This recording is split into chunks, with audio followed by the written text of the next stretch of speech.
গণ অভ্যুত্থানের মুখে দেশ ছেড়ে ভারতে পালিয়ে যাওয়া সাবেক প্রধানমন্ত্রী শেখ হাসিনার ভিসার মেয়াদ বাড়িয়েছে মোদি সরকার। বিষয়টির সঙ্গে সম্পৃক্ত কয়েকজন কর্মকর্তার বরাত দিয়ে এই তথ্য জানিয়েছে ভারতীয় গণমাধ্যম হিন্দুস্তান টাইমস। ভারত সরকার এমন এক সময় শেখ হাসিনার ভিসার মেয়াদ বাড়ালো যখন মোদি সরকারের কাছে শেখ হাসিনাকে ফেরত চেয়ে কূটনৈতিক নোট পাঠিয়েছে বাংলাদেশের অন্তর্বর্তী সরকার। গত 5 আগস্ট থেকে ভারতে বাস করছেন 77 বছর বয়সী শেখ হাসিনা। তার অবস্থান সুনির্দিষ্টভাবে জানা না গেলেও দিল্লির একটি নিরাপদ স্থানে তিনি আছেন বলে ভারতীয় গণমাধ্যমগুলো জানিয়েছে। গত 23 ডিসেম্বর ডক্টর মোহাম্মদ ইউনূসের নেতৃত্বাধীন অন্তর্বর্তী সরকারের পররাষ্ট্র মন্ত্রণালয় শেখ হাসিনাকে ফেরত চেয়ে ভারতের কাছে একটি কূটনৈতিক নোট পাঠিয়েছে। নাম প্রকাশ না করার শর্তে কয়েকজন ভারতীয় কর্মকর্তা হিন্দুস্তান টাইমসকে বলেন, ভারতে থাকার সুবিধার্থে বাংলাদেশের সাবেক প্রধানমন্ত্রীর ভিসার মেয়াদ বাড়ানো হয়েছে। তার ভারতে আশ্রয়ের বিষয়টি মোকাবেলার জন্য সুনির্দিষ্ট আইন নেই বলেও জানান তারা।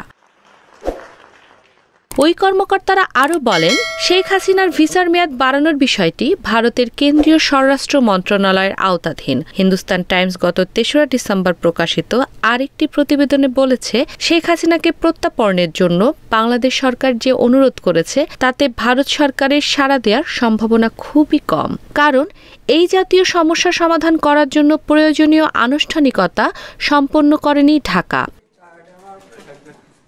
ভারতের পররাষ্ট্র মন্ত্রণালয়ের একটি সূত্র বলেছে, বাংলাদেশের কূটনৈতিক নোটের সমস্ত দিক খতিয়ে দেখে জবাব দিতে আরও কয়েক মাস লেগে যেতে পারে।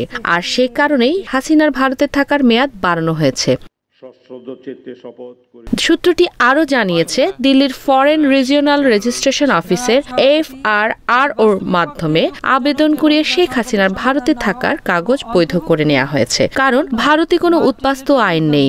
আর FRROর মাধ্যমে বাংলাদেশের নাগরিক শেখ হাসিনাকে ভারতে বসবাসের বৈধতা দেওয়া হয়েছে। তবে কতদিনের জন্য এই ছাড়পত্র দেওয়া হয়েছে তা এখন স্পষ্ট নয়।